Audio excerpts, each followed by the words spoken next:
अन्वी मिर्झापूर येथील तीर्थक्षेत्र श्री सोपीनाथ महाराज यात्रा महोत्सव दिनांक 28 आणि 29 ऑगस्टला मोठ्या भक्तिमय वातावरणात पार पडला। या प्रसंगी पाऊस असताना सुद्धा शेकडो भजन मंडळांनी सहभाग घेतला होता। या 2 दिवसीय यात्रा महोत्सवामध्ये खास पोहरादेवी येथील हलगी वादक आणि आळंद येथील चिमुकले विद्यार्थी तसेच विद्यार्थिनींचा शिस्तबद्ध लेझिम खेळ आकर्षण ठरला।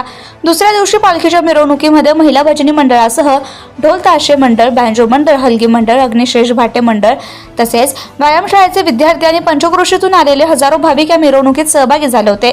पालखी मंदिरात पोहोचल्यानंतर महाआरती झाली। नंतर उपस्थित भाविकांना सर्व व्यापारी वर्गांना महाप्रसादाचा कार्यक्रम झाला। या संपूर्ण कार्यक्रमाचे नियोजन तीर्थक्षेत्र श्री सोपीनाथ महाराज गावकरी पंचमंडळी यांनी केले, तर बोरगाव मंजू पोलिसांनी 2 दिवस चोख बंदोबस्त ठेवला होता। सत्यशोधक न्यूज चॅनलसाठी मुख्य संपादक Santosh Gavai, Akola. Subscribe now and press the bell icon. Never miss an update.